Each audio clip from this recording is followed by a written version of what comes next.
यार मेरा गाँव जो है लगभग 10,000 की जनसंख्या है और इस पूरे गाँव में इनको ये 5 लोग ही मिले हैं, इसके अलावा कोई छठा इनको कोई मिला नहीं है। लेकिन उसके पीछे भी कोई परमात्मा की या ऊपर वाले की बहुत बड़ी कोई प्लानिंग थी। तो उन 5 लोगों के बीच में भी मुझे बैठने का मौका मिला और उसके बाद इस सिस्टम की शुरुआत हुई। पहले महीने ₹120 के समथिंग कुछ इनकम आई थी। दूसरे महीने ₹350 और फिर धीरे-धीरे इस सफर की शुरुआत हुई। लोगों के पास जाते, लोग पूछते बार-बार, यार मैं बड़ा उत्साहित था, उसमें चेक आया करते थे, मैंने बताता मेरे को ₹500 का चेक आया इस सिस्टम से, ठीक है, इससे क्या होता है? ये तो 1-2 बार आ जाता है, ज़्यादा कैसे आएगा? मैंने कहा आप जुड़ जाओ तो ज़्यादा आएगा, कि हमारे जुड़ने से आपको पैसा आता है तो हम क्यों जुड़े? जिसके भी पास जाते हैं, वो एक ही जवाब देते हैं। लेकिन फिर भी कुछ अच्छे लोग मिले, लगातार चलते रहे। शुरुआत में कोई नॉलेज नहीं था, डायरेक्ट सेलिंग क्या होता है, बिज़नेस क्या होता है, एमएलएम क्या है, कुछ भी इसका नॉलेज नहीं था, केवल यही था कि सर के साथ रहने में मुझे मज़ा आता था और मुझे घूमने-फिरने का वैसे भी शौक था। तो शुरुआती दौर में जब जैसे ही इस बिज़नेस की शुरुआत हुई, 2-4 लोगों को जॉइन कराया, एक इनकम मेरे आई पहली ₹500 की इनकम आ गई और उसके बाद सर ने शुरुआत की सही ढंग से बिज़नेस की और वो स्कूल से आने के बाद मेरे पास मेरा एक स्टूडियो है, वंदना स्टूडियो के नाम। वहाँ आके बैठते वो अक्सर और फिर शाम को आते और कहते चलो अब हम इस बिज़नेस को आगे बढ़ाते हैं। तो मैंने कहा चलो, तो बिल्कुल उनके साथ में लगते। उस समय किट आते थे कपड़े के, 3 जोड़ी कपड़े, वो ड्रेसें ले लेके निकलते और लोगों को जॉइन कराने जाते। उस समय सर की जो एक तरह से रेपुटेशन की बात करें तो इतनी बढ़िया थी और उनका कन्विंसिंग पावर इतना बढ़िया था, वो जिसके भी पास जाते और जिसको भी बताते तो कोई मना नहीं कर पाता। और इस तरह से हमारा नेटवर्क धीरे-धीरे बढ़ा। मेरा काम था पीछे किट लेके बैठना मोटरसाइकिल के ऊपर और रोज़ शाम को निकलते 4 बजे, कभी 10 बजे, कभी 11 बजे, कभी 12 बजे आना और इस तरह से धीरे-धीरे इस नेटवर्क की शुरुआत हुई। नेटवर्क बढ़ा और 2002 से लगाकर पूरे 1 साल काम किया और उसके बाद कुछ ऐसी तरह की घटनाएँ हुई, इस बिज़नेस को बीच में ब्रेक करना पड़ा। ना चाहते हुए भी इसको ब्रेक करना पड़ा और उसके बाद इसको मैं तो एक तरह से वापस भूल ही चुका था।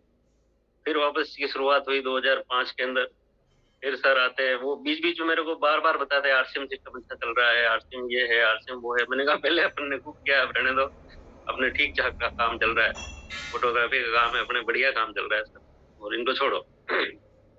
वो घुमा-फिरा के बात लाते आरसीएम पे और मैं उनकी बात काट देता बीच में, मैं दूसरी बात करने लग गया। लेकिन आखिर एक बार फिर वापस 2005 में इसकी जयपुर यूनिवर्सिटी के अंदर शुरुआत हुई। मेरी दुकान और ईश्वर जी सर की दुकान बिल्कुल पास-पास में थी। दोनों की दुकान के बीच में एक ही दीवार है और दोनों के लाइट का जो मीटर है वो भी एक ही है। आधा वो भरते थे और आधा मैं भरता था। मेरा कहने का मतलब एक ही लाइट कनेक्शन था हमारा। तो फिर इनको मैंने कहा सर जयपुर चलना है घूमने के लिए, ये भी तैयार हुए। घूमने के लिए क्या आओ चलो खर्चा आप कर देना। मैं कहा बिल्कुल करेंगे आप, चलो सही। और इस तरह से वापस सेकंड पारी की शुरुआत हुई। उसके बाद वापस आने के बाद काम शुरू किया। शुरुआती दौर के साथी जगदीश जी सर, लेहरू जी सर और एक मेरे बड़े मित्र भी थे, टेक्निकल अचीवर भी थे, मेरे जस्ट टाउन में ही थे, लेकिन आज वो इस सिस्टम में नहीं है। तो उसके बाद जयपुर से वापस आने के बाद बड़ी शानदार तरीके से शुरुआत की और उस समय अरुण सर ने कहा यार अब इस तरह से अपन इसको धीरे-धीरे नहीं करेंगे, इसको स्पीड से काम करना है, तो हमें लोगों को लाना पड़ेगा, दिखाना पड़ेगा और बस से शुरुआत की और वो बस वो लगाते और मेरा काम था लोगों को लाना, बस में भरना। पहली बार बस की 52 सीटर बस, शानदार और सवारियाँ हुई 12, एक ड्राइवर, एक एक उसका खलासी, क्लीनर, एक मैं, एक अरुण सर, ईश्वर जी और कुछ साथी और इस तरह से इसकी बस लेके गए 12 जने। मैंने कहा आज के बाद बस नहीं करनी है। लेकिन सर ने कहा नहीं, बस तो जाएगी, लोग आए नहीं आए लीज और उसके बाद लगातार 12 महीने तक भीलवाड़ा हर महीने बस जाती है और लोगों को दिखाती। क्योंकि फॉर्मूला जो था ना बिज़नेस का उस समय का, समय के साथ सारी चीज़ें अपडेट होती रहती है साथियों। उस समय का जो फॉर्मूला था वो समझ में आया कि लोगों को लाओ, भर-भर के लाओ, बिठाओ और जॉइनिंग कराओ। लाओ, भर के लाओ, दिखाओ, जॉइनिंग कराओ। और बस में जो भी आता है सब जॉइन हो जाते हैं। क्योंकि वहाँ का माहौल ही इस तरह से होता है। इस तरह से हमारा नेटवर्क आगे बढ़ा। धीरे-धीरे लीडरशिप, फिर रॉयल्टी, फिर टेक्निकल और उस समय एक साथ गांव के अंदर 7 कारें आई आसपास के एरिया में। तो एक तरह से इतना जबरदस्त माहौल बना। पहली कार अरुण कुमार वैष्णव सर की आई और लोगों ने कहा ये तो टीचर है, ले आते हैं, इनके कार की कोई कमी नहीं है, तो शायद हर महीने ही ले सकते हैं। उनके पापा जो थे वो जिला शिक्षा अधिकारी थे उसमें। दूसरी कार अर्जुन जी सर की आई, हमारे यहाँ हमारे गांव से मात्र 10-15 किलोमीटर की दूरी पे है। तो क्या यार वो भी मार साहब है, टीचर है, ले आए होंगे। फिर तीसरी कार जब भाई एक शंकर लाल जी थे, वो भी टीचर थे, यार ये मार साहब है, लोगों को ला सकते हैं। तीसरी कार, चौथी कार ईश्वर जी सर की आई, तो क्या यार इनके बहुत शानदार काम है, ये तो बिजनेसमैन है और इनके बढ़िया काम है दुकान का और टीवी का बहुत बड़ा शोरूम वगैरह है, इनका काम वैसे ही बहुत बढ़िया चलता है। जानकी लाल जी के कार आई तो यार ये भी रेडी है उस समय। लेकिन साथियों मेरे जब कार आई उस समय तो लोगों का दिमाग इस तरह घूम गया। लोग यार इन सब की आ सकती पर इसके नहीं आ सकते, क्योंकि मेरी जब मोटरसाइकिल थी उस समय मोटरसाइकिल भी ढंग की नहीं हुआ करती। मोटरसाइकिल को कोई पूछ लेता कि यार इसमें कहीं जाना है यार, आपकी मोटरसाइकिल दो ना, तेल वेल कितना है, मैंने कहा जोर से मत हिलाना नहीं तो बाहर निकल जाएगा टंकी से। उसकी जो टूटी थी वो हमेशा उल्टी रहती, रिजर्व में ही रहती थी। तो उस समय जब मेरे कार आई तो लोगों को बहुत बड़ा मैसेज मिला, लोगों ने कहा कुछ न कुछ दम तो है, बाकी यार ये नहीं ला सकता, ये तो किस्ती नहीं भर सकता, कार क्या लाए। तो उस समय बहुत शानदार माहौल बना और फिर उसके बाद डायरेक्ट वर्ल्ड से स्टार वर्ल्ड का बिजनेस हुआ और 2011 तक सब ठीक ठाक चल रहा था, शानदार जिंदगी। और 2012 का जो वो 11 लास्ट का जो घटनाक्रम हुआ और असली शुरुआत जो हुई सदियों वो 2012 के बाद में हुई इस बिजनेस की। बहुत बड़े चैलेंज आए, वो जो कार थी वो भी बिक गई कंपनी में, कुछ इस तरह की जो जबरदस्ती इसको बंद करवाया गया। और उस समय ना कोई डायरेक्ट सेलिंग में कोई गाइडलाइन थी, तो उस समय बड़ा आ, लगता था। लोग टोन भी कसते थे अपने, हमारे भाषा में बोलते ना, टोन कसना एक तरह से कमेंट्स करना। तो लोग कमेंट्स करते थे आ गए वापस रोड पे, ये है वो है, इस तरह से बहुत परेशान करते। तो मैंने गाँव ही छोड़ दिया लोगों की परेशानी से। और हम उस समय ये थे कि कभी तो हम सूट और टाई में घूमते थे और उस समय जब हमारे पास बिजनेस नहीं रहा तो बड़ा चैलेंजिंग फेस था उस समय। तो छोटा मोटा काम भी नहीं कर पाते थे और हमारे बहुत सारे साथी थे जिनके पहले से ट्रेडिशनल बिजनेस थे, जिनके नौकरी थी, सर्विस थी, वो अपने अपने काम पे लग गए। मैं उस समय साथियों फुल टाइम कर रहा था। मैंने 2005 में इस बिजनेस में आने के बाद 2006 में अपना जो फोटोग्राफी का काम था उसको मैंने क्लोज कर लिया। मैंने कहा जब करना ही है तब इसको जम के करना। तो मेरे पास करने के लिए भी कोई काम नहीं था और मैंने अपना गांव भी छोड़ दिया, मैं डिस्ट्रिक्ट लेवल पर आकर रहने लग गया। और उसके बाद बहुत बड़े चैलेंज आए। अब करने के लिए कोई काम था नहीं साथियों। उस समय मैंने एक तरह से चारों तरफ हाथ पैर मारे और एक मैंने कहा कंपनी, हर समय में जाता, सर बोलते हैं अरुण सर के नहीं कंपनी चलेगी चाहे कुछ भी हो जाए, दुनिया इधर से उधर हो जाए, लेकिन आरसीएम बिजनेस वापस चलेगा क्योंकि इसमें कोई कमी नहीं है। और ठीक वही हुआ। राजस्थान सरकार की गाइडलाइन मिली, बड़ा लंबा चौड़ा धरना आंदोलन चला और ये बिजनेस वापस शुरुआत हुआ व्यवस्थित ढंग से। और जैसे ही शुरुआत हुआ लेकिन लोग जो थे उनका विश्वास थोड़ा डिगमिगा डगमगा गया था। काफी लोग छोड़ चुके थे, काफी लोग जा चुके थे, कई लोग इधर उधर चले गए, कोई बहुत सारी कंपनियों में चले गए, कई लोग अपने ट्रेडिशनल कामों में इतने व्यस्त हो गए कि उनको वापस इस सिस्टम में आने के लिए तैयार नहीं थे। कई बार कोई लोग कहते थे यार ये तो राजस्थान सरकार की गाइडलाइन मिली है, कल गुजरात सरकार बंद कर देगी तो क्या करोगे, कल केरल बंद कर देगा तो क्या करोगे, इसलिए अब इस बिजनेस में ज्यादा भविष्य नहीं है। लेकिन फिर भी विश्वास के साथ टिके रहे, केवाईसी इकट्ठे करते, लोगों को जमा कराते, लोगों को समझाते, धीरे धीरे धीरे धीरे इस बिजनेस को बढ़ाने लग गए। लेकिन बिजनेस नहीं बढ़ा। काफी मेहनत करने के बाद भी ये बिजनेस नहीं बढ़ा। 30,000 40,000 से ज्यादा कभी नहीं जा पा रहा था और उसमें बड़ा चैलेंज था। मैंने कहा आप करें तो करें क्या। तो साथियों मैं बता दूं आपको, मैंने 2 साल तक गार्ड की नौकरी की है एटीएम के ऊपर। आपने आजकल तो एटीएम पे कैमरे लग गए हैं, उस समय गार्ड हुआ करता था, बिल्कुल खड़ा रहना है, एटीएम को सफाई करना है और लोगों की हेल्प करना और उसकी देख रेख करना। उस काम में मुझे जो पैसा मिलता और उससे मुझे ये था कि मैं फ्री रहता था। जैसे सुबह 6 बजे से 2 बजे तक कर लिया था, 2 बजे बाद फ्री, अगले दिन वापस नंबर आता। तो इस तरह से मैं फ्री टाइम में इस आरसीएम बिजनेस को बढ़ाता, लोगों के पास जाता, वही मोटरसाइकिल लेकर एक एक लोगों के पास गया, खूब दौड़ लगे और सारी रिपोर्ट अरुण सर को आके बताता। मैंने कहा सर अब ये हो रहा है, ये हो रहा है, ये हो रहा है, कोई बढ़ेगा, बिल्कुल बढ़ेगा, लगे रहो। लेकिन बिजनेस नहीं बढ़ा सर। हाईएस्ट बिजनेस गया वो 1,70,000 का गया। मैंने कहा सर इससे काम चलने वाला नहीं है, 6,000 रुपए आते हैं माध्यम से और 6,000 रुपए पेट्रोल से खर्च हो जाते। लेकिन उन्होंने कहा हिम्मत मत हारो। एक समय ऐसा आया जब मैं बिल्कुल छोड़ चुका था, नमस्ते बिल्कुल नमस्ते। प्लानिंग कर ली, क्योंकि हाँ मैंने जो बड़ी मुश्किल से जो टीम खड़ी की नजदीकी क्षेत्र में, मेरे से वहां से लगभग मैं जहाँ रहता हूँ वहां से 40 किलोमीटर दूर अमेठ के अंदर 40,000 का बिजनेस खड़ा हुआ और उसके बाद मुझे लगा अब ये बिजनेस हमारा खूब चलेगा। और जैसे ही वो 40,000 का बिजनेस हुआ और वो पूरी की पूरी टीम ने मुझे बुलाया एक बार कि सर आप आइए। मैं बड़ा खुश हो गया। मैंने कहा पहली बार बुला रहे हैं अपन को आगे होके। तो गया वहाँ, सबने मुझे बिठाया, बड़ा चाय वाय पिलाई और आराम से बिठा के फिर मेरे से बात की। और वो शब्द मेरी जिंदगी में एक तरह से बहुत बड़ा एक तरह से टर्निंग पॉइंट लाया और वो शब्द आज भी मेरे कानों में गूंजते हैं। उन साथियों ने मुझे बिठा के मेरी मीटिंग की उन्होंने और कहा कि सर हम सबके पास करने के लिए काम है, हम सबका काम ठीक ठाक चल रहा है, हमें आप पे बहुत बड़ी दया आती है। आप 40 किलोमीटर से दूर से चल के आते हो और ये जो बिजनेस है ना सर, ये आपसे नहीं होगा। अब आप इसको छोड़ दो और आप भी कोई दूसरा काम ढूंढ लो, ये आपसे नहीं होगा। मैंने कहा नहीं नहीं ऐसी कोई बात नहीं, अपन मिलके करेंगे, जरूर होगा ही। कि सर ये आपसे नहीं होगा। उसके पीछे कारण था, वो लोग क्या थे, उस समय ऐसा कुछ माहौल था, आज तो बहुत नहीं है ऐसा। कोई भी इधर उधर ज्वाइनिंग ले लेता, वो सारे के सारे लोग कहीं किसी दूसरे लेग में शिफ्ट हो गए और एक लेग में उनके सबके बिजनेस आने लग गए। तो उन लोगों ने कहा यार अब पीछा कैसे छुड़ाएं, तो उन्होंने मुझे कहा कि सर आपसे नहीं होगा, आप छोड़ दो। और उस समय साथियों मेरी आंखों में आंसू तक आ गए और मैंने कहा बड़ी मुश्किल से आज ये बिजनेस को हमने खड़ा किया। और ये बात मैंने आके अरुण सर को बताई। मैंने कहा सर इस तरह की घटना हुई आज। तो उन्होंने कहा आज के बाद अब ये चैलेंज है कि ये बिजनेस होगा नहीं, इसको चला के दिखाएंगे और अब करके देखेंगे। उस समय उनकी ड्यूटी भीलवाड़ा डिस्ट्रिक्ट में हुआ करती थी और फिर भीलवाड़ा डिस्ट्रिक्ट में जिलोला गांव के पास, और वहां से हमने इस बिजनेस की वापस शुरुआत की। सर के साथ लगे, जगदीश जी सर, लेरू जी सर, एक जी, इस तरह से हमने वहां से वापस शुरुआत की। और उसके बाद बिजनेस धीरे धीरे आगे बढ़ा और 70,000 का बिजनेस हो गया। बड़ा खुशी हुई, बहुत मजा आया कि अब तो 70,000 का बिजनेस हो गया है।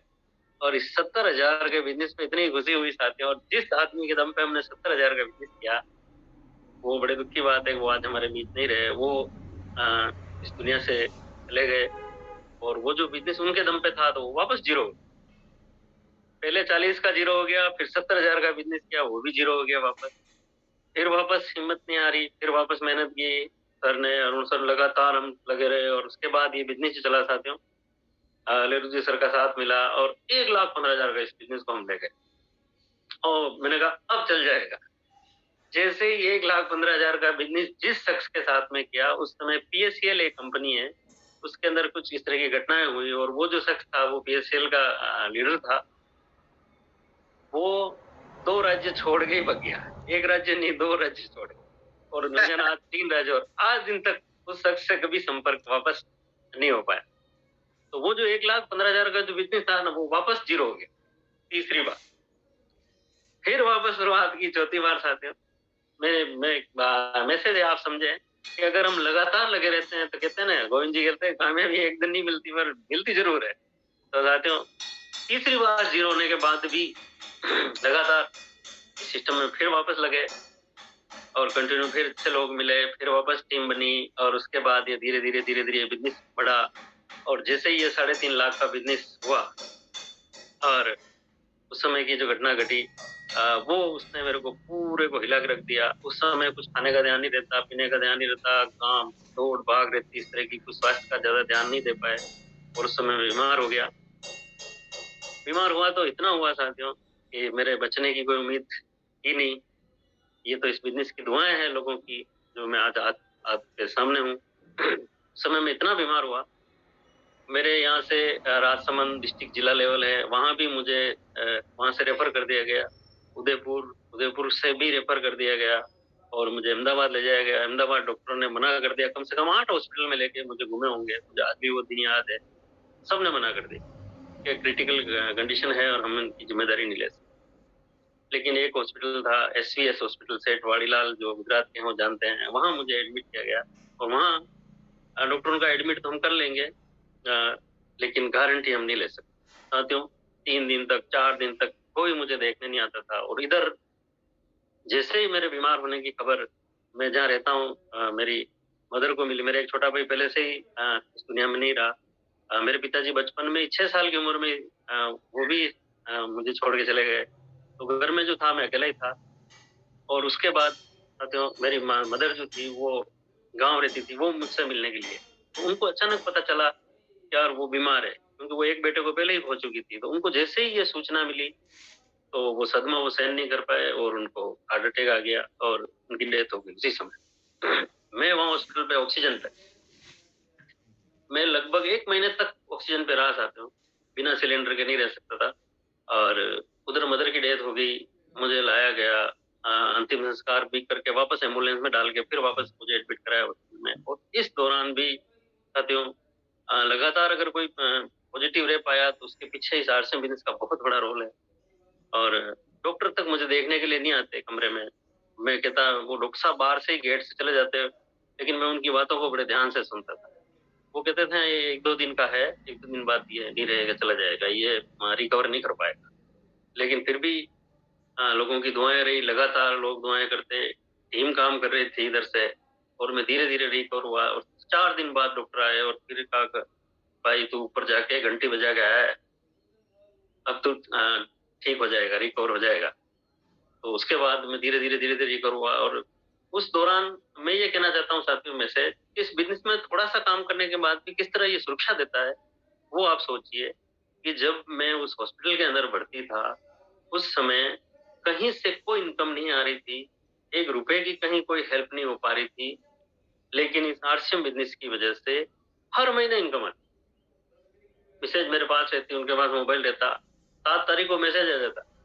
और टीम देखिए, आरसीएम का टीम वर्क देखिए, आरसीएम की अपलाइन, आरसीएम की टीम देखिए। मेरी 1500 परचेज वॉल्यूम कौन करता पता ही नहीं चलता। बिजनेस कब 3.5 लाख का तो मैं छोड़ के गया और 3.5 लाख से 1,15,000 रॉयल्टी कब हुई बिस्तर में पता ही नहीं चला। हर महीने मैसेज आता और वो बढ़ते क्रम में आता। मिसेज बोलती है मैसेज आया है कोई लोन वगैरह बाकी है क्या? मैं क्या लोन का नहीं है, क्योंकि उसमें साथ में आरसीएम का नाम नहीं आता था। मैंने कहा ये फैशन शूटिंग का है। तो उस समय बढ़ते हुए क्रम में हर महीने इनकम आती और उस इनकम ने भी बहुत साथ दिया, जोश बढ़ाया मेरा। उसके बाद धीरे धीरे मैं रिकवर हुआ। और रिकवर होने के बाद इस काम को वापस आके शुरुआत की। और फिर रॉयल्टी में काम पर आने के बाद स्पीड से काम किया।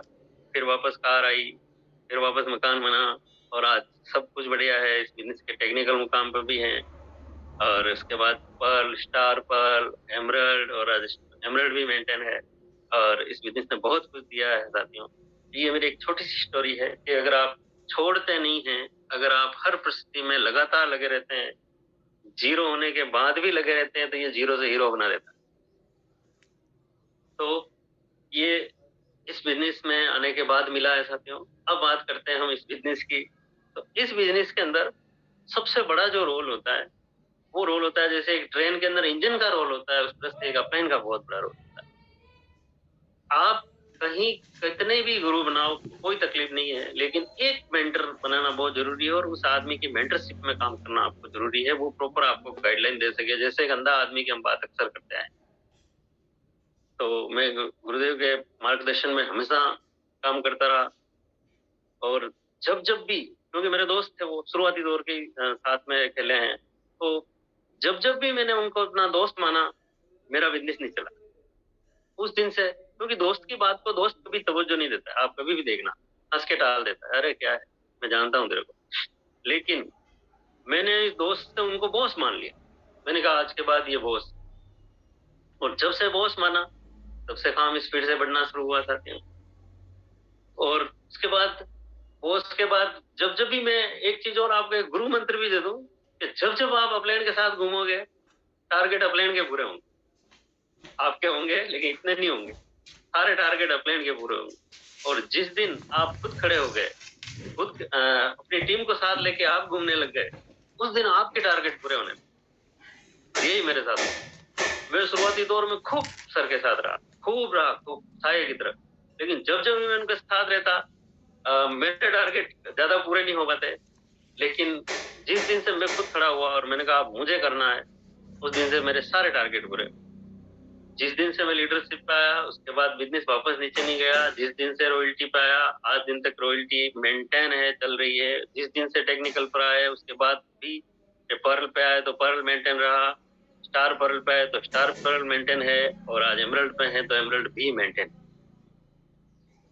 तो इसके पीछे हम जब तक खुद खड़े नहीं होते हैं ना, तब तक बिजनेस हमारा खड़ा नहीं होता है। आरसीएम में दो तरह के लोग हैं, है ना, एक आरसीएम करते हैं और एक आरसीएम बिजनेस करते हैं। तो हम जब तक किसी के साथ में रहते हैं ना, तो हम आरसीएम कर रहे हैं, मजे ले रहे हैं, मस्त है। लेकिन जिस दिन हम खुद खड़े हो जाते हैं, तो उस दिन हम आरसीएम बिजनेस में आ जाते हैं। एक हम किसी की कप्तानी में खेलते हैं, एक हमारी कप्तानी में लोग खेलते हैं, टीम खेलती है। तो उसमें और दूसरी की कप्तानी में खेलने में बहुत बड़ा फर्क होता है। क्योंकि हम किसी की कप्तानी के अंदर खेलते हैं, टीम में कोई कप्तान है खेलता है, तो जीत या हार का जो सारा ठीक रहा है वो कप्तान के ऊपर पड़ा है। गलती होगी तो कप्तान की, इसकी वजह से टीम हारी, और जीत जाए तो भी ट्रॉफी कप्तान को मिलती है। लेकिन अगर हम कैप्टन बन जाए, हम कप्तान बनकर खेलें, तो वो सारी जिम्मेदारी हमारी हो जाती है कि हमारी टीम को हमें कैसे संभालना है, कैसे आगे बढ़ाना है। तो खुद कप्तान बने अपनी टीम, तो आप इस बिजनेस में बहुत आगे बढ़े। दूसरा, इस बिजनेस के अंदर एक बहुत बड़ा मंत्र पकड़ा है हमने। न तो इस बिजनेस में कोई टेक्नोलॉजी है, न इस बिजनेस में कोई टेक्निक है। इस बिजनेस में एक ट्यूनिंग काम करती है। बहुत शानदार शब्द है। और इस ट्यूनिंग से चाहे जितना बड़ा बिजनेस किया जा सकता है। और ट्यूनिंग आपको अगर देखनी है, तो शादी के अंदर कभी बैंड बाजा आता है आपके घर के बाहर, उस समय देखना। वो जब ट्यूनिंग से बजाते हैं ना, तो इतना शानदार मधुर संगीत निकलता है। और अगर उनकी ट्यूनिंग बिगड़ जाए, वो अलग ही बाजा बजा रहा है, एक उधर पीछे जाके ढोल बजा रहा है, और एक घूघरे वो बिल्कुल अलग ही बजा रहा है, तो बिल्कुल बेसुरा बैंड बजेगा और 5 मिनट में लोग उसको भगा देंगे। तो साथियों, यहाँ जो है ना, इसी तरह हमारे बिजनेस में भी ट्यूनिंग होना बहुत है। ट्यूनिंग के लिए क्या करना पड़ेगा? ट्यूनिंग करने के लिए आपको टीम के साथ सेटिंग करनी पड़ेगी। इस बिजनेस में सेटिंग काम करती है। ट्यूनिंग तब होगी जब आपकी सेटिंग होगी। और सेटिंग किसे करनी है? सबसे पहली सेटिंग जो करनी है वो अपलाइन से करनी है। और मुझे बड़ा दुख होता है कि बहुत सारे लोग अपलाइन से ही सेटिंग बिगाड़ लेते हैं। आप सबसे सेटिंग बिगाड़ लो, लेकिन अपलाइन से सेटिंग मत बिगाड़, क्योंकि उसके पास वो आपसे 1% 2% ज्यादा है। भले उम्र में छोटा है, आपसे भले दिमाग में कम है, आपसे भले पैसे में कमजोर है, हर तरह से कमजोर है, लेकिन इस बिजनेस के अंदर वो आपसे 1% ज्यादा है। जो आपको नजर नहीं आता है, वो उसको नजर आता है। तो अपलाइन के साथ कभी भी ट्यूनिंग तो फिर टीम के साथ करनी है, लेकिन सेटिंग अपलाइन के साथ रखनी। सबसे पहली सेटिंग अपलाइन के साथ करनी है, दूसरी सेटिंग टीम के साथ होनी चाहिए। अगर टीम नहीं है ना, तो कुछ भी नहीं है, आप कुछ भी नहीं कर सकते। आप कितने भी बड़े टारगेट ले लो, मैं ये कर दूंगा, वो कर दूंगा, मार्च में ये कर दूंगा, टीम कहती है लेकर करके दिखा, वो अटका देंगे आप। इसलिए इस बिजनेस में जीरो से शुरू होता है, दोनों लेके हमारी होती है। और जिस दिन आप अपने कैप्टन बनकर खुद खेलने लग जाते हो, तो उस दिन सारे टारगेट अचीव हो जाते हैं। और नहीं तो कभी ये लेग अटका देती है, कभी ये लेग अटका देती है, और आदमी कई बार बहुत बड़ी पिनों से, बहुत बड़े लेवल से हम वंचित रह जाते हैं। तो सेटिंग करनी है।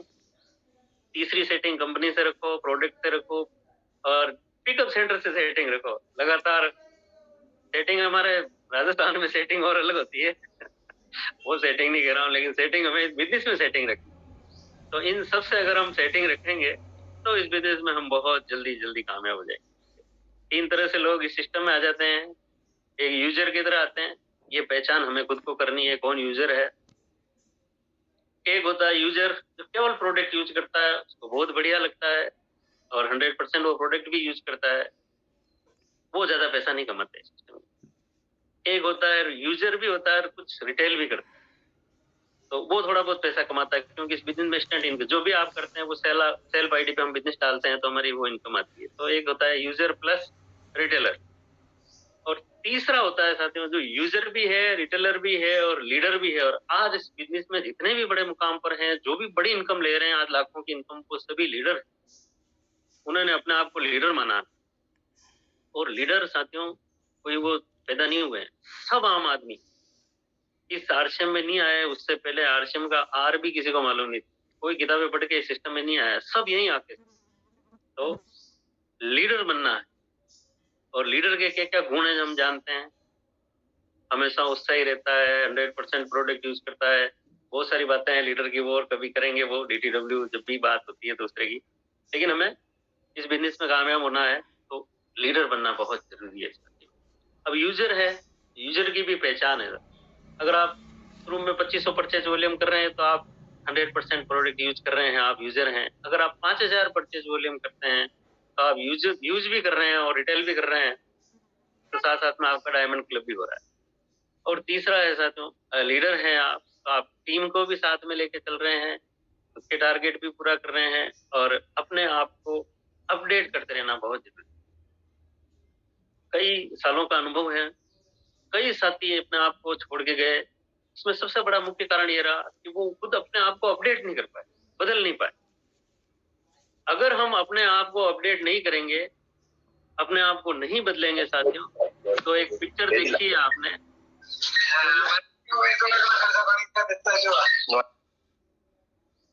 यस, जो अपने आप को नहीं बदल पाए, तो आपने शोले फिल्म देखी होगी, उसके अंदर वो एक होता है असरानी, वो कहता है हम अंग्रेजों के जमाने के जेलर हैं। ऐसे जेलर आपको बहुत सारे मिल जाएंगे। और आरसीएम तो मैंने उस समय खूब किया था। वो अपने आप को अपडेट नहीं कर पाए, वो अंग्रेजों के जमाने के जेलर है, वो बन के रह गए। लेकिन आज जो लोग अपने आप को अपडेट करते जा रहे हैं, वो लगातार आगे बढ़ते जा रहे हैं। और इस अपडेट के अंदर आज का जो समय है साथियों, फिजिकल प्लस डिजिटल, जिन्होंने इन दोनों का तालमेल बना के रख लिया, वो इस बिजनेस में बहुत तेजी से आगे बढ़ रहे हैं, नई नई पिनें अचीव कर रहे हैं। और जिन्होंने अभी तक इसका दोनों का तालमेल नहीं बनाया है, तो कुछ नहीं कर। कुछ लोग केवल डिजिटल करते हैं, बस केवल डिजिटल से काम नहीं चलने वाला है। एजुकेशन मिलती है, सीखने को मिलता है, बहुत सारी बातें मिलती है, लेकिन फील्ड में जो अनुभव मिलता है ना, वो बहुत काम का है। तो साथ साथ में फिजिकल भी रखे हैं, डिजिटल भी। एक और गुरु मंत्र मैं आपको दे दूं, इस बिजनेस में आपका जिस तरह से एक गुरु होना चाहिए ना, उस तरह से एक आपका जोड़ीदार भी होना चाहिए। शोले फिल्म में कहते हैं कहाँ है रे तेरा जोड़ीदार, ओ फौजी नंबर 2। तो एक जोड़ीदार होना हमारा बहुत जरूरी है। जब तक आपका कोई जोड़ीदार नहीं, तो आप अकेले ज्यादा दिन तक नहीं चल पाए। एक शानदार साथी को जोड़ीदार बनाए, और जिसको जोड़ीदार बनाए फिर उसकी ए लेग, बी लेग, सी लेग, डी लेग कुछ नहीं देखना है, उसके साथ जी जान से लगना है, ईमानदारी के साथ। आपका काम है, एक जोड़ीदार इधर बनाइए, एक जोड़ीदार इस लेग में बना दीजिए, और दोनों को आप कामयाब कर दीजिए, तो आपको जिंदगी भर दुआएं भी देंगे, और साथ साथ में उनका भी भला होगा और आपका भी भला हो जाएगा। तो दो जोड़ीदार, एक गुरु जरूर बनाए मेंटर, और दो जोड़ीदार जरूर बनाए इस बिजनेस में। तो आप लगातार इस बिजनेस में आगे बढ़ेंगे साथियों। नेटवर्क का समय है, 2023 तक अभी चल रहा है, और 2025 तक 65,000 करोड़ की इंडस्ट्रीज होने वाली है। हमें सब कुछ मालूम है। हम आरसीएम के लिए कहते भी हैं कि भाई ये बहुत शानदार है, क्योंकि क्यों करना है, कैसे करना है, कब करना है, कहाँ करना है, बहुत सारी बातें हैं करने के लिए। लेकिन ये एक धुंध में चलने जैसा बिजनेस। शुरू में जब हम चलते हैं ना हाईवे के ऊपर, कभी धुंध जमी हो तो हमें कुछ आगे का नजर नहीं आता है। हम 1 किलोमीटर चलते हैं, थोड़ा सा आगे 100 फीट की आगे हमें दिखाई नहीं देता। हम लाइटें भी जलाते हैं फिर भी, लेकिन जैसे जैसे हम आगे बढ़ते जाते हैं तो आगे का रास्ता नजर आता जाता है। रुकते नहीं है और लगातार चलते रहते हैं, तो धुंध में भी हम अपनी मंजिल पर पहुंच जाते हैं। तो इस बिजनेस भी यही भी एक तरह से धुंध है। शुरू में कुछ नजर नहीं आता है, शुरू में यही नजर आता है। मुझे आज भी ईश्वर जी के वो शब्द याद आते हैं, ये मुझे अक्सर कहा करते थे। मैंने कहा कितना चाहिए यार, मेरी दुकान का किराया जो है 4,000, तो ये निकल जाए ना तो मजा आ जाए। मेरे इससे ज्यादा आ जाए तो सब आप रख लेना, मेरे को नहीं चाहिए। मेरे को तो कह लो 4,000 मेरी दुकान का किराया निकाल।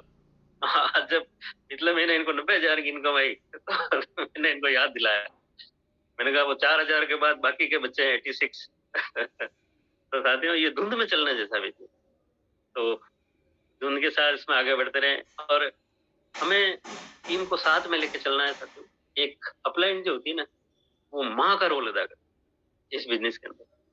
अब माँ का रोल, मेरे तो माँ नहीं रही दुनिया में, लेकिन जिनकी माँ है आज भी, आप सोचें माँ कैसी गीले में सोती है, बच्चे को सूखे में सुलाती है। माँ जब खाना परोसती है, उनके हाथ से खाना जब हम खाते हैं ना, आप देखना कभी भी माँ जब खाना परोसती है, घर के अंदर सब्जी कम हो तो हमारे को एहसास तक नहीं होने देती है कि पीछे बच्ची है कि नहीं बच्ची, वो सारी की सारी रख देती है, ये सब बेटा खा ले। तो इस तरह से हमें माँ का, हम क्या करते हैं, नीचे वाले की स्लेब कम कर देते हैं, हमारी स्लेब पूरी कर देते हैं, उसको 1,14,000 रुपए टका देते हैं, सेल्फ खरीदारी करके हम रॉयल्टी में ले लेते हैं, 1,15,000 भी कर देते हैं, उसको 3,49,000 और आप कर लेते हैं। तो ये कभी नहीं होना चाहिए। हमें माँ का रोल अदा करना, हमें सौतेली माँ का रोल अदा नहीं करना। और फिर कहते हैं हम बिजनेस नहीं बढ़ता है, बिजनेस बढ़ेगा। ये तो वो एक भजन है, आपने बहुत सुना होगा कि दूसरों के दुखड़े दूर करने वाले तेरे दुख दूर करेंगे राम, किए जा तो जग में भलाई के काम, तेरे भंडार भरेंगे राम। तो जितना ज्यादा हम दूसरों के लिए करेंगे, ये सिस्टम ही डिजाइन इसलिए हुआ, ये समझने में हमें बहुत देर लग जाती है। हम हमारा करने लग जाते हैं, हर आदमी बातें हम आदर्शवादी कर लेते हैं, सब कुछ कर लेते हैं, लेकिन जैसे ही वो मौका आता है और हम वापस उसी पे आ जाते हैं। कई लोगों को देखते हैं एज ए अप्लाइड में, मेरी टीम में कई लोगों को मैं खुद हम सबका बिजनेस चेक कर सकते हैं। तो ऐसे कई वाक्य नजर आते हैं, उस समय बहुत बहुत बड़ा दुख होता है। मैंने कहा छोटे से 1 महीने के लिए इसने बहुत बड़ा नुकसान किया। तो मैं अप्लाइड में माँ का रोल अदा करना, सौतेली माँ का रोल अदा नहीं करना चाहती हूँ। ये टीम आप जो खड़ी करेंगे ना, वो कई गुना देगी। इसलिए तो कहते हैं कि लोगों का विकास करना है, लोगों को तोड़ना नहीं है ना, लोगों का विकास करना है। तो लोगों का विकास कैसे होगा? लोगों का विकास तब होगा जब हम टीम को बड़ी इनकम पे पहुंचाएंगे। आज इस लेवल पे होने के बाद भी एक भी महीना ऐसा नहीं हुआ कि मैं 12:30 बजे या 1 बजे से पहले कभी सोया, या एक दिन भी 1 घंटे की बिजनेस की जानकारी, एक लेवल नीचे से नीचे डेप्थ से बिजनेस की जानकारी आज भी है, पूरी है, और दोनों लेगों की है। मैं आपको अभी बैठा बैठा 100 लोगों के, मेरी दोनों लेगों की टीमों के डिस्ट्रीब्यूटर नंबर भी गिना सकता हूँ। आप चैलेंज करें, बागेश्वर बाबा की तरह नहीं करना है, मैं आपको अभी गिना दूं, डिस्ट्रीब्यूटर नंबर तक मुझे याद है सभी के, है ना। तो इसके पीछे है साथियों, लिस्ट बना के जी जान से काम करें, डेप्थ में हमेशा काम करें। डेप्थ जिस तरह से एक बस होती है ना, बस को हम उठा नहीं सकते, 100 जने मिलकर नहीं उठा सकते, लेकिन एक सिस्टम है जैक, है ना, छोटा सा जैक, एक दुबला पतला आदमी भी अगर वो जैक लगाए तो पूरी बस खड़ी हो जाती। तो हमारी डेप्थ का जो बिजनेस है, 20,000 का नीचे ही नीचे का जो बिजनेस है ना, वो पूरे बिजनेस में जैक की तरह काम करता है। आप नीचे 20,000 का बिजनेस करिए, वहां जी जान लगाइए, पूरा प्रयास करिए, आपका बिजनेस ऊपर जैक की तरह ऊपर पूरी बस उठती है, वैसा ही वैसा बिजनेस खड़ा हो जाएगा। तो डेप्थ के बिजनेस पर भी हमें ध्यान देना है सर। और इतनी बातें हैं और इतना आज है कि क्या बताएं क्या नहीं बताएं साथियों। तो डायरेक्ट सेलिंग का भविष्य बहुत बढ़िया है। एक ट्रेडिशनल बिजनेस है और डायरेक्ट सेलिंग है। आप 2 तरह के बिजनेस आप चेक करके देख लें, ट्रेडिशनल बिजनेस किस तरह से है। अभी ईश्वरी सर से बात हो रही थी, क्योंकि आजकल ज्यादा नजदीक रह रहे, तो मैं थोड़ा इनके बारे में बता दूं। कभी इन्होंने कहा सर मैंने 3 लाख रुपए के पंखे खरीदे हैं गर्मी में बेचने के लिए, और इधर इंद्र देवता जो है अपना मार्च का टारगेट पूरा कर रहे हैं और पंखे कब बिकेंगे, इस तरह की ठंड पड़ती रही मान लो तो ये पंखे कब बिकेंगे। तो ट्रेडिशनल बिजनेस की हालत ये है। अब किसको कहे, कौन अपलाइन सुने, गोदाम भरे पड़े हैं। तो साथियों यहाँ डायरेक्ट सेलिंग में पूरी टीम काम करती है, अपलाइन काम करती है, सब सिस्टम काम करता है, सब आपको हेल्प करने के लिए, सुनने के लिए तैयार। डायरेक्ट सेलिंग व्यवसाय के अंदर क्या चाहिए, ये बिजनेस जो है ना, ये बिजनेस मशीनों का बिजनेस नहीं है, ये लोगों का बिजनेस। और लोग हमारे देश में कहीं कोई कमी नहीं है। एक शंभू जी का वीडियो चल रहा है फेसबुक पे, आप देखना कि लोगों की कोई कमी नहीं है, आम भरे पड़े हैं, ट्रक भरे पड़े हैं, मन पसंद करके लीजिए। तो हमारे यहाँ लोगों की कोई कमी नहीं है, खूब लोग हैं हमारे पास। तो ये जो बिजनेस है ये लोगों से चलता है और लोग हमारे पास, बस आपको घर से बाहर निकलने की देर है, खूब लोग मिलेंगे।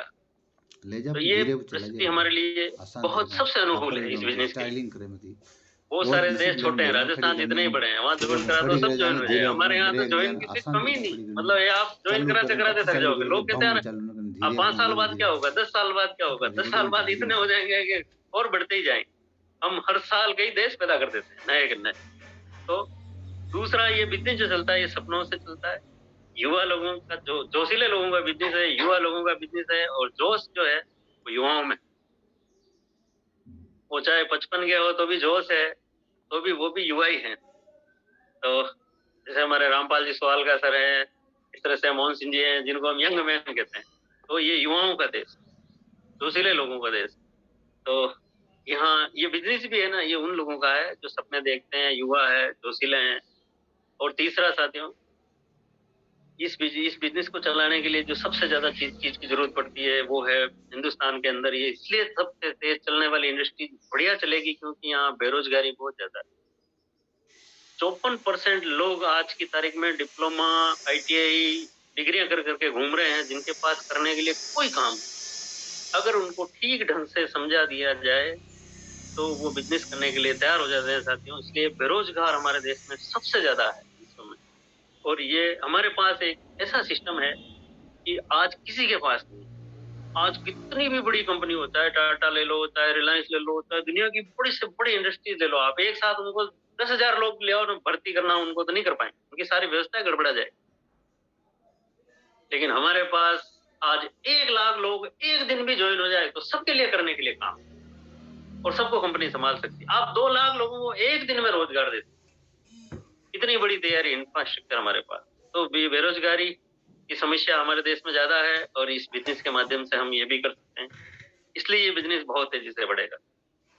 तो लोगों को सही काम, सही कंपनी की तलाश, आज दिन तक उनके हाथ में जो आए हैं उल्टे सीधे काम आए, हमारे को भी उसी नजर से देख, बस उनको सही और इसकी पहचान होना जरूरी है। और ये धीरे धीरे अब लोगों को समझ में आने लगा है, सामाजिक मान्यता अब धीरे धीरे मिलने लगी है। अभी मेरे शादी थी घर में, तो शानदार रहा प्रोग्राम। तो लोग अभी भी मुझे नहीं जानते हैं कि ये डायरेक्ट सेलिंग व्यवसाय करते हैं, आसपास के बहुत सारे लोग नहीं जानते। तो उस समय लोग मुझे जानते थे कि यार ये तो वही है ना, वो ATM पे गार्ड की नौकरी करते थे। तो लोग इस तरह से खानापूसी करते हैं कि ATM तो नहीं निकाला इन्होंने, लूटा तो नहीं है। तो साथियों, ये बेरोजगारी को भी दूर कर सकता है, इसलिए बिजनेस हमारे देश में बहुत तेजी से चलेगा। और इस बिजनेस में चौथा सबसे बड़ा कारण जो है वो रिलेशन का है। ये रिलेशन से चलता है, और रिलेशन के मामले में हम बड़े मजबूत हैं। ये हमारे लिए सबसे बड़ा प्लस पॉइंट है। हमारे इतने रिलेशन है, आज अमेरिका विदेशों में चले जाओ तो बस बाप बेटा, और उसके बाद आगे पहचानते नहीं, अंकल आंटी कौन है उनको ही मालूम नहीं है। लेकिन हमारे यहाँ तो 7 पीढ़ी तक फूफा जी, जिया जी, उनके ये मामा के लड़के का लड़के का लड़के का लड़का है, हमारे भाई जी। तो यहाँ तक सारी रिलेशन, रिश्ते नाते हमारे पास बहुत मजबूत है। और ये बिजनेस ये बिजनेस जो चलता है ये रिश्ते नातों से चलता है। तो रिश्ते नाते भी हमारे यहाँ बढ़िया है, तो सब कुछ हमारे पास बहुत बढ़िया है। तो इसलिए ये इंडस्ट्रीज में भविष्य बिल्कुल सुरक्षित है। और 2016 से पहले की बात अलग थी, आज अलग बात। उस समय गाइडलाइन नहीं हुआ करती थी, तो बहुत सारे चैलेंज थे, लोग मानते नहीं थे। आज गाइडलाइन भी मिल चुकी है, कानून भी पास हो चुका है। अभी 2021 में बिल्कुल इसके ऊपर लॉ कानून सब कुछ हो चुका है। आज इसके ऊपर इंडस्ट्रीज में बड़ी बड़ी क्लासें चल रही है, आप सब जानते हैं, सब ज्ञान के भंडार है सभी के पास साथियों। बस पूरी टीम आपका इंतजार कर रही है, थोड़ी सी जिम्मेदारी लीजिए और जम के काम पे लग जाइए साथियों। 2 से 3 साल का काम है ये। आप चाहो तो इसको 15 साल में करो, और आप चाहो तो इसको 3 साल में करो, ये आपके हाथ में है। और मैं जहां तक कहता हूँ, मेरे समझ में तो यही बात आती है कि जो काम 2 से 3 साल में हो सकता है, उसके लिए 10 से 15 साल खराब करने की जरूरत नहीं है, 15 साल बिगाड़ने की जरूरत नहीं है। सीखो, सिखाओ, फ्री हो जाओ, और बाद की जिंदगी बहुत शानदार है। करने के लिए कोई काम नहीं साथियों। 2012 से लगाकर 2013, 14, 15, 16, 17, 18 तक बिजनेस कभी 1,70,000 से ज्यादा नहीं जाता। लेकिन आज ये भी है, जब टिके रहने का नतीजा है। आज आज अपने आप में बहुत बड़ा मैसेज है कि 5 साल तक 1,70,000 का बिजनेस नहीं होता था, लेकिन आज रोज 1,70,000 का होता है। और इस बार तो 1,70,000 से भी ज्यादा रोज हो जाता इस क्लोजिंग में मार्च के। तो ये उन्हीं के साथ है साथियों। बहुत सारी बार हम नकल करने लग जाते हैं, यार अपलाइन कर रही है जो कर लेते हैं। अपलाइन की नकल करनी है, लेकिन उस समय ये करनी है जिस समय वो क्या कर रहा था, जिस लेवल पे अपलाइन था उस समय क्या कर रहा था। बहुत सारे लोग कहते हैं क्या करना है, अपलाइन तो आती है और मंगलवार को एक मीटिंग करके चली जाती है, 3 घंटे 2 घंटे बैठ के बात करती है। या सुबह सुबह 7 बजे 8 बजे आते हैं, 2 मिनट बात कर लेते हैं, आधा घंटा जूम पे, और उसके बाद कुछ करते ही नहीं। साथियों, उन्होंने उस समय क्या किया, हमारे को उसकी नकल कर। क्रिकेट देखते हैं ना, अभी IPL चालू हो गया है, बहुत सारे लोग नकल करते हैं। और धोनी हेलीकॉप्टर शॉट लगाता है तो हम भी हेलीकॉप्टर शॉट लगाते हैं। हेलीकॉप्टर शॉट लगाएंगे भाई साहब तो दांत ही नहीं रहेंगे मुंह में, दांत टूट जाएंगे। क्योंकि उसने उस हेलीकॉप्टर शॉट के लिए कई प्रैक्टिस की है, कई सालों तक प्रैक्टिस की है, इसलिए वो हेलीकॉप्टर शॉट लगा पाता। आप नहीं लगा पाओगे, टाइम लगेगा। तो जिस लेवल पे हमारी अपलाइड थी, उस समय वो क्या कर रहे थे? जब वो टेक्निकल पर थे तो क्या कर रहे थे? उनका बिजनेस 3.5 लाख का था तो क्या कर रहा था? वो जब रॉयल्टी पे थे तो क्या कर रहे थे? वो जब एमरेट पे थे तो क्या कर रहे थे? वो उस समय की नकल। अब उनकी नकल और हमारी नकल कर रहे हैं। ये हमें उनकी नकल अभी नकल नहीं करनी है। अभी हमें हमारे साथ टीम को साथ में लेके ट्यूनिंग के साथ और सेटिंग करके इस बिजनेस में आगे बढ़ना है साथियों। और तो बहुत सारा बातें हैं मेरे पास, तो बताने के लिए समय भी हो रहा है साथियों, और भी बात करेंगे। पूरा का पूरा जो खेल है, ये जो पूरी इंडस्ट्री चलती है, ये जो सारा मान सम्मान पैसा सुरक्षा सब चलती है, उसके पीछे तो शब्द काम करते हैं, पीवी, परचेज वॉल्यूम। ये उसी पे टिका हुआ है। मेन जो गेम है ये परचेज वॉल्यूम का, और परचेज वॉल्यूम लोगों से होता है, लोग मिलते हैं नेटवर्क में, और नेटवर्क बनेगा बाहर निकलने से, घर का दरवाजा छोड़ने से। घर में बैठे बैठे नेटवर्क नहीं बनेगा, तो घर से बाहर निकलिए, 100% प्रोडक्ट यूज करिए। और अगर आप इसमें बहुत बढ़िया और बड़ा करना चाहते हैं तो डिस्प्ले वॉल ओपन करिए, और डिस्प्ले वॉल के माध्यम से अपने बिजनेस को बढ़ाइए, और अपनी टीम की लोगों की बारे में सोचिए, उनको आगे बढ़ाइए, उनके सपने साकार करिए, आपके सपने अपने आप साकार हो जाएंगे। बहुत बहुत धन्यवाद आप सबसे मिलकर। और 1 अप्रैल से हम नई शुरुआत कर रहे हैं। मैं बहुत सारे साथियों को बधाई भी देना चाहता हूँ, कुछ साथियों को कहना भी चाहता हूँ कि साथियों, कई बार हम हिम्मत हार जाते हैं, हमें हिम्मत नहीं हारनी है, लगातार लगे रहना है, कभी भी इसको क्विट नहीं करना है। मेरा बिजनेस 4 बार जीरो होने के बाद भी आज वापस हीरो बन चुका है साथियों। इसलिए कहना चाहता हूँ, समुद्र कहता है ना कि मेरा उतरा हुआ पानी देखकर कभी मेरे किनारे घर मत बना लेना, मैं समुद्र हूँ और एक दिन फिर लौट के आऊंगा। तो ध्यान रहे, फिर हम इस बहुत शानदार बहुत बड़ा बिजनेस हम फिर मिलकर करने वाले हैं।